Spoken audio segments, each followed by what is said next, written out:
할렐루야. 반갑습니다. 10월 3일 주일 예배를 시작하도록 하겠습니다. 오늘 합독하실 성경 말씀은 열왕기하 20장 5절 20장 5절에서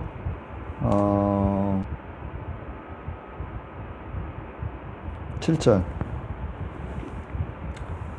너는 돌아가서 내 백성의 주권자 히스기야에게 이르기를 왕의 조상 다윗의 하나님 야훼의 말씀이 내가 내 기도를 들었고 내 눈물을 보았노라. 내가 너를 낫게 하리니 내가 3일 만에 야훼의 성전에 올라가 있고 내가 내 날에 15년을 더할 것이며 내가 너와 이 성을 아수르 왕의 손에서 구원하고 내가 나를 위하고 또 내 종 다윗을 위함으로 네 성을 보호하리라 하셨더라. 요한복음 1장 5절. 빛이 어둠에 비치되 어둠이 깨닫지 못하더라. 합독한 성경 말씀을 근거로 내가 너를 유의하여 보았노라 라는 제목으로 은혜의 말씀을 나누도록 하겠습니다.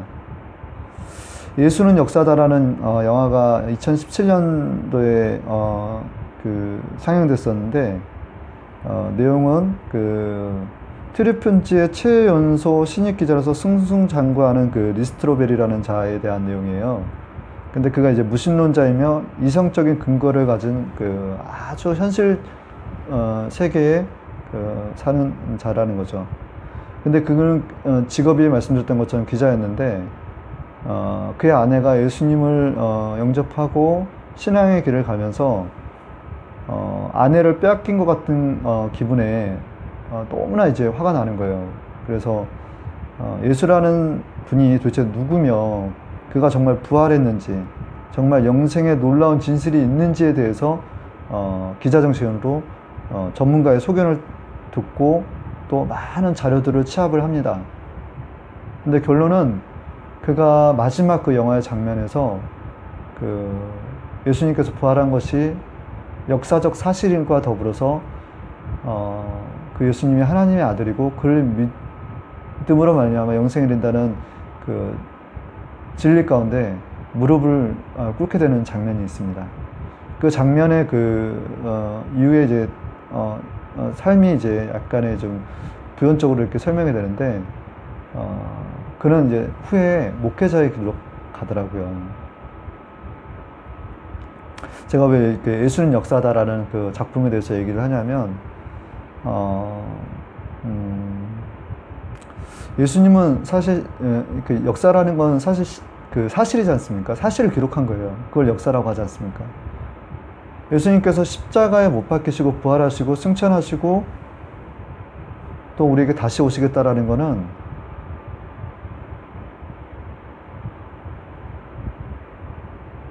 분명한 우리에 대한 사실과 더불어서 우리에게 하신 약속인 거예요.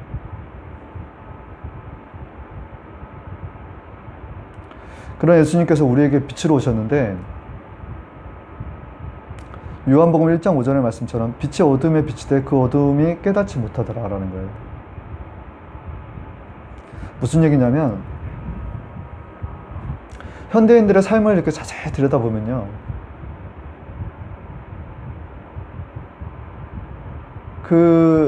뭔가 눌려있고 포로되어 있고 세상적인 삶 있지 않습니까? 시기와 질투와 미움 가운데서 서로에게 상처를 주고 용서하는 마음들이 없는 거예요.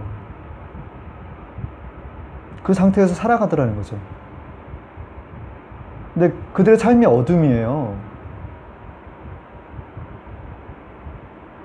근데 예수님께서 2000년 전에 우리에게 이렇게 오셨는데, 빛으로 오셨는데 아직도 예수님을 구주로 받아들이지 못하고 어둠에 거하고 있는 사람들이 현 시대에 너무나 많다라는 거예요.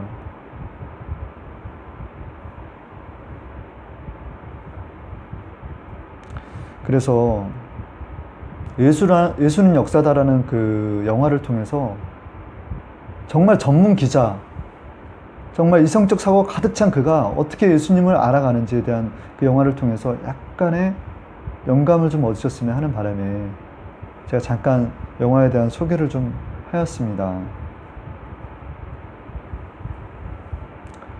세상에 예수님을 쫓았던 무리가 참 많았죠. 그렇지만 제자의 수는 적었어요. 오늘날 교회가 많이 어렵습니다. 그리고 많은 이들에게 복음을 전하려고 밖으로 나가면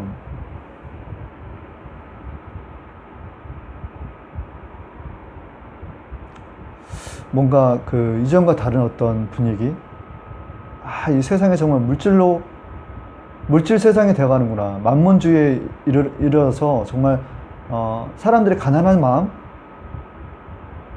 이전과 같지 않다는 생각을 분명히 해보게 되더라는 거죠. 근데 제가 전하고자 하는 말은 뭐냐면, 무리가 아닌 제자로서 우리가 살아간다라고 하면, 합독했던 그 열왕기 하에 그 20장 5절에서 7절 말씀처럼, 내가 내 기도를 들었고 내 눈물을 보았노라. 내가 너를 낫게 하리니.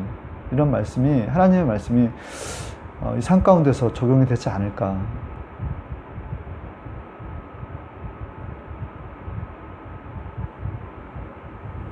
우리가 제자는요, 스승을 닮게 돼 있는 거예요.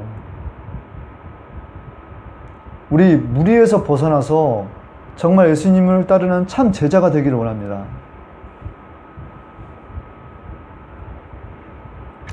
그래서 첫 번째, 겟세마네 기도라는 대주로 시작을 하도록 하겠습니다. 그럼 제자의 삶은 어떤 삶을 살아야 되냐라는 거죠.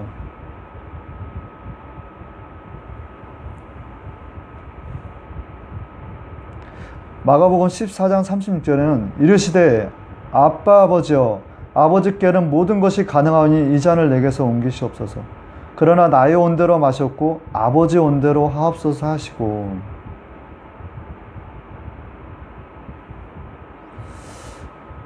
십자가 사건 전날 감난산 아래 겟세마네 언덕에서 하셨던 그 예수님의 기도예요.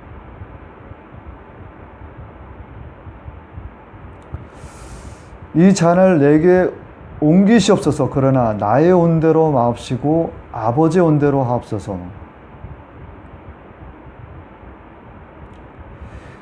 예수님의 그 인간적인 어떤 번뇌와 두려움, 감정적 모습이 가장 잘 드러나는 성경 구절이 아닌가 싶습니다.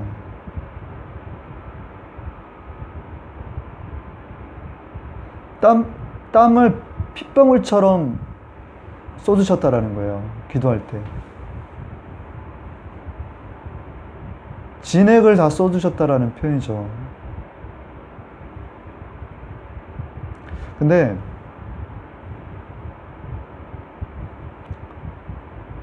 그 두려움과 번뇌는 죽음에 대한 두려움과 번뇌가 아니라 인간이 하나님께 대항했던 수많은 그 원죄를 마주했던 거예요.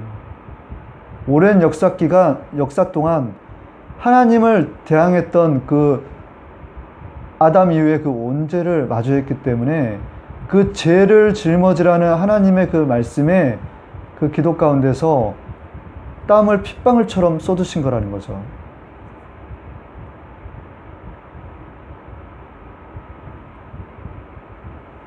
근데 이 십자가에 그 달리기 전에 드렸던 이 겟세마네 기도가 창세기 3장 15절에 여자의 후손이 뱀의 머리를 받는 사건으로 이어지는 것입니다.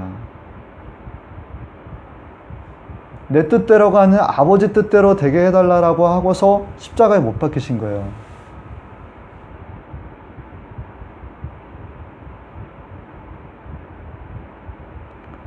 여자의 후손이 뱀의 머리를 밟을 것이다. 예수님께서 십자가에 못 박히시고 난 다음에 우리가 그 휘장이 우리 예수님의 몸을 찢으심으로 말미암아 휘장이 갈라진 거거든요. 하나님께 나아갈 수 있는.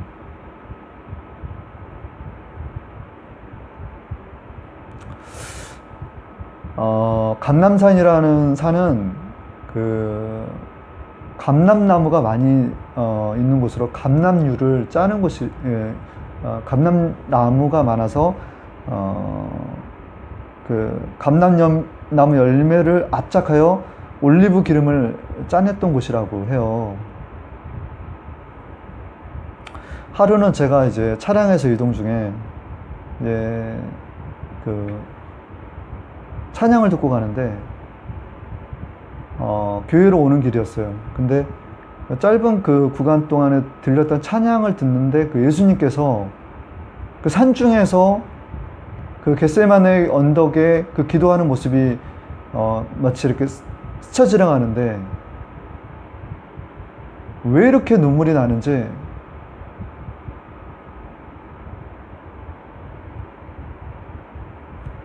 얼마나 힘이 드셨을까라는, 얼마나 외로우셨을까라는 그런 마음이 들더라고요.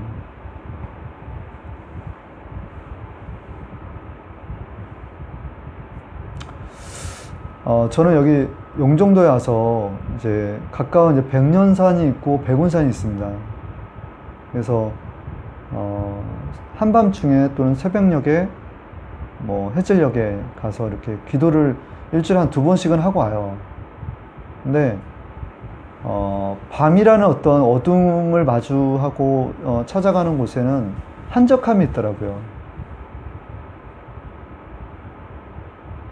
근데 그 뭔가 좀 두려움 가운데 기도를 하다 보면 저의 기도가 내 뜻대로가 아닌 아버지 뜻대로 되게 해달라는 기도가 나오더라는 거죠.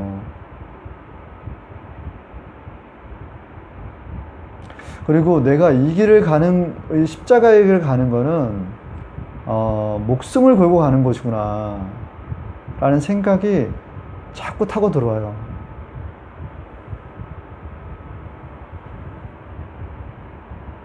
그래서 우리가 이제 세상에 등불과 같이 빛으로 이렇게 어둠을 밝혀야 되는 존재들인데,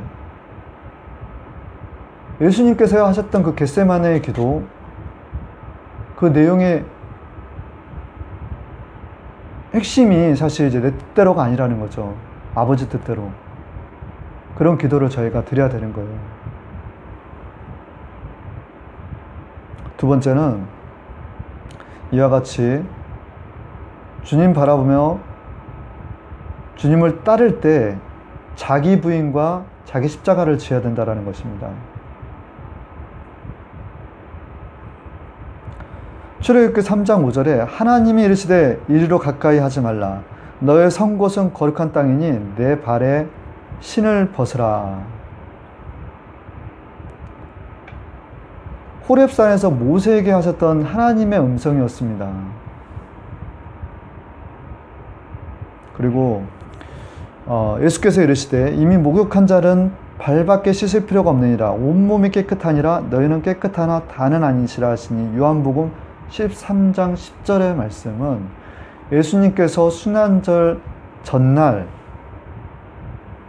저녁 최후의 만찬이라고 하지 않습니까? 저녁 만찬 후에 수건을 두르시고 제자들의 발을 씻기는 그 가운데 시몬 베드로와 나누었던 얘기예요. 대화 내용이에요.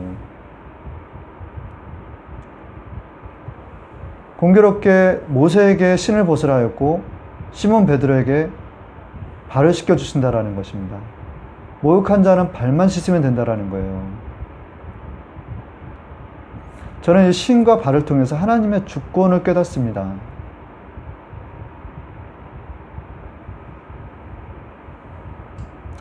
시몬 베드로에게는 내가 젊었을 때 내 온대로 다녔거니와 나이 들어서 늙어서는 내가 띠띠운 곳으로 네 팔을 벌려서 나갈 것이니라 라는 그 말씀을 주세요.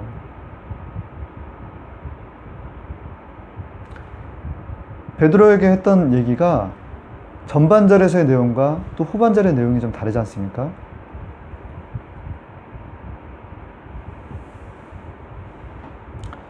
이와 같이 내게 주권이 없다라는 것을 깨닫는 어떤 성령님의 인도하심, 이 말씀으로 어떤 실제 제가 이렇게 그 이끄심을 느끼는 동안에 저는 철저하게 자기 부인과 자기 십자가를 지는 듯한 연이은 경험들을 하고 있습니다.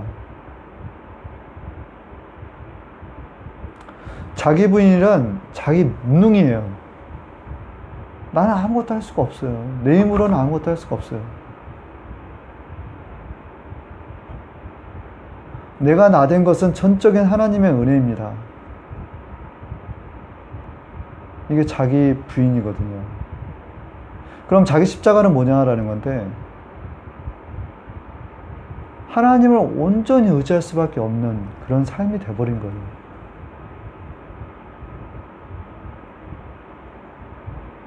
근데 예수님께서도 자신을 부인하셔서 하나님의 아들이지만 인간이 되셔서 오셨고, 또 십자가에 그 나무에 달린 자마다 저주 아래 가운데 있다라고 하셨는데, 십자가에 친히 자기 자신을 못 박히시지 않습니까?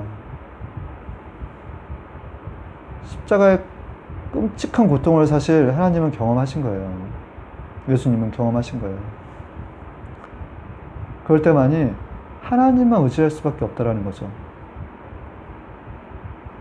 그거를 똑같이 예수님과 같이 경험하는 겁니다.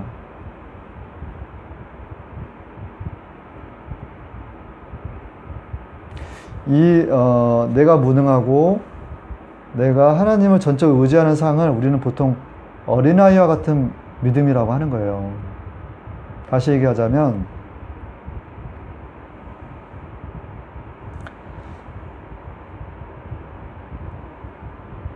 우리 제자들에게 순수하고 깨끗한 어린아이 같은 믿음을 가지라는 거예요, 결론은. 나는 무능해요. 전적으로 하나님을 의지합니다. 이것은 어린아이 같은 믿음을 갖고 깨끗하게 주님을 바라보고 나가라는 거예요. 그게 제자들에게 하시는 말씀입니다.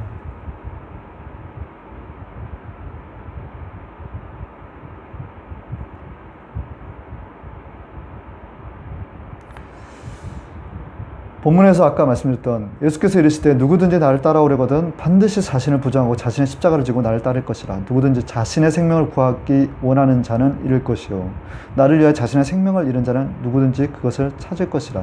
마태복음 16장 24절에서 25절의 말씀입니다. 마태복음 18장 1절에는 예수께서 한 어린아이를 불러 그들 가운데 세우시되 이르시되 진실로 진실로 너희에게 이르노니 너희가 돌이켜 어린 아이들과 같이 되지 아니하면 결단코 천국에 들어가지 못하리라. 그러므로 누구든지 이 어린아이와 같이 자기를 낮춘 사람이 천국에서 큰 자이니라.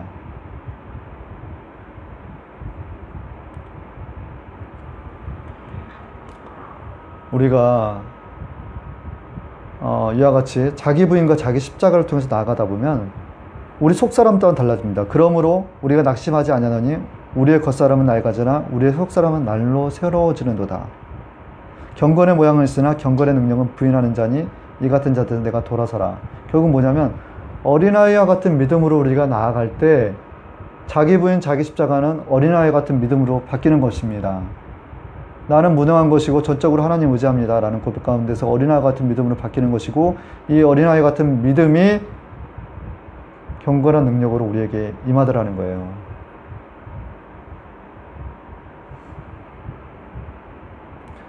세 번째, 저들의 죄를 용서해 달라라는 입술에 우리 기도 고백이 있어야 된다는 것입니다.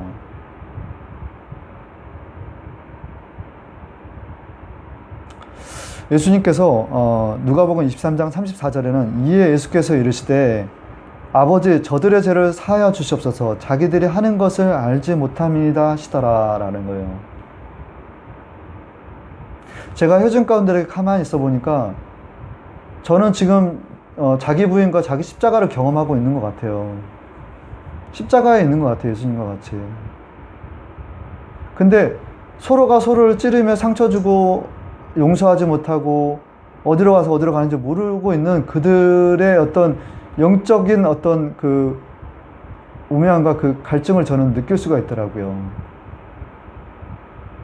그때 제가 언뜻 하나님 정말 저들의 죄를 용서하여 주시옵소서라는 기도가 나오더라고요.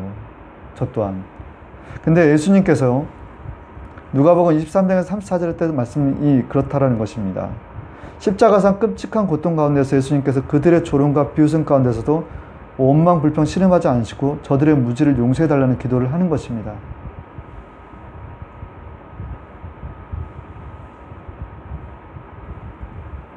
예수님께 그러는 거죠. 밑에서 군인들이 제비를 뽑아 옷을 나누고 심포도주를 형에 적셔가지고 입에 갖다 대며 저는 남은 구원했을 때 자기 자신은 구원할 수 없다냐라고 하고 그 위에는 유대인의 왕이라는 제표를 붙였던 것입니다.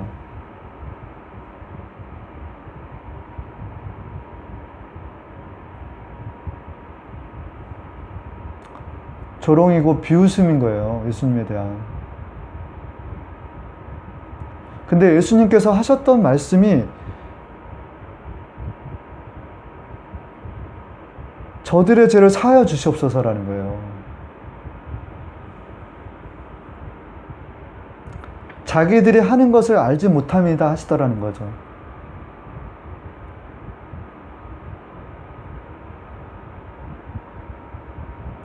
우리가 제자의 삶을 예수님을 닮아가려고 부단히 노력을 하다 보면 정말 내가 십자가를 지고 있는 듯한 경험을 해요.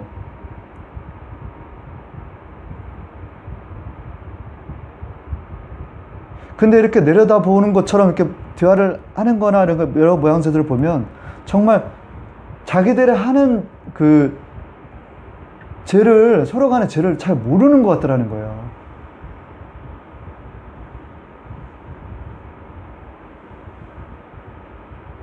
저들의 죄를 용서하여 주옵소서.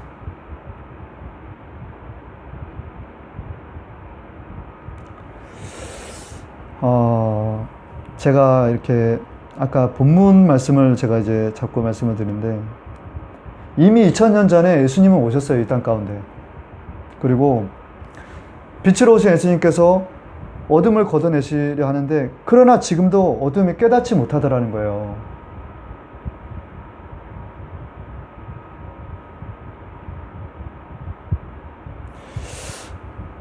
이 대한민국 현실, 뭐 멀리가 아니라 이 대한민국 현실만 좀 바라보세요. 지금 세상이 어떻게 돌아가고 있는지.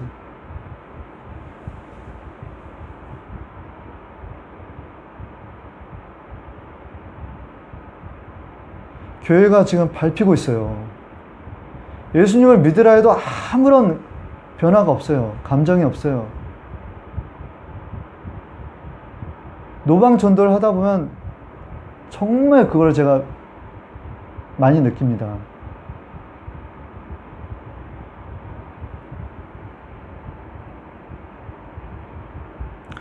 우리 믿는 자들 있지 않습니까? 교회에서 지금 그 예수님 따르는 본인들이 지금 어떤 무리라고 생각하세요? 제자라고 생각하세요?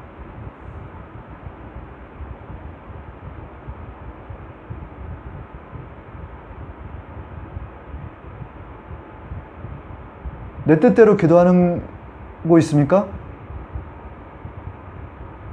내 자기 부인과 자기 십자가를 경험하지 못하고 있어요? 내가 예수님을 증거하면서 때론 비웃음과 조롱을 당하고 있지는 않으신가요?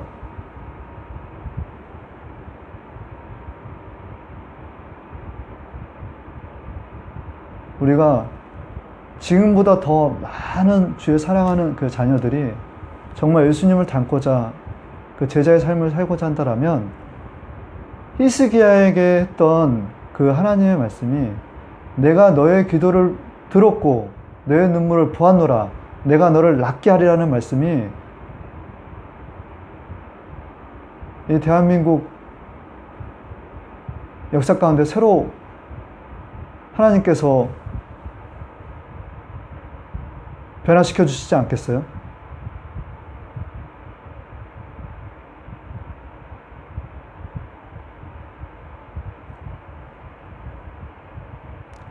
결론입니다. 너희 중에 어느 한 사람이 양 100마리가 있는데 그 중에 하나를 잃으면 99마리를 들에 두고 그 잃은 것을 찾도록 찾아다니지 아니하느냐. 또 찾은즉 즐거워 어깨에 메고 집에 와서 그 벗과 이웃을 불러 모으고 말하되 나와 함께 즐기자. 나의 잃은 양을 찾아노라 하리라. 내가 너희에게 이르노니 이와 같이 죄인 하나가 회개하면 하늘에서는 회개할 수 없는 의의 99을 인하여 기뻐하는 것보다 더하리라. 누가복음 15장 4절에서 7절의 말씀입니다.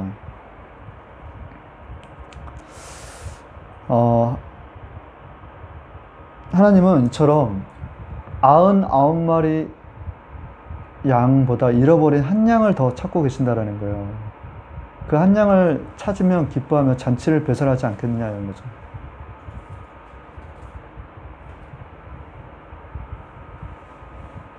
사람들이 영적 갈증을 많이 느끼고 있어요. 목마름이 있어요. 내가 어디로 와서 어디로 가는지 모르고 사는 주변에 많은 이웃들이 있습니다.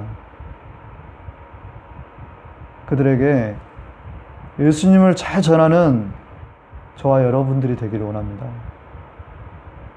예수님의 제자가 되기를 원합니다. 우리가 참고 견디면 성령께서 일하시는 거예요. 하나님 말씀대로 행하면 세상에 좀 미련해 보이고 약해 보이는 방법일지라도 하나님께서 일하시는 거예요. 성령께서 일하시는 거예요.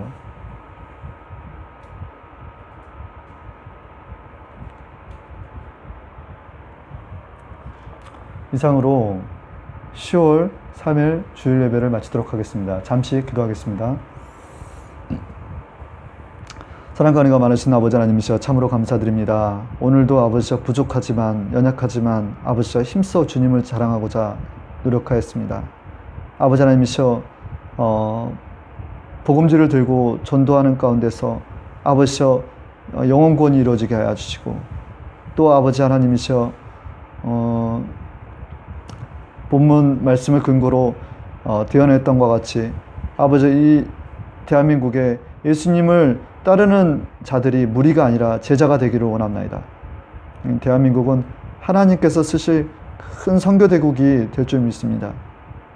아버지 저희들을 마음껏 사용하여 주시고 또 예수님을 바라보며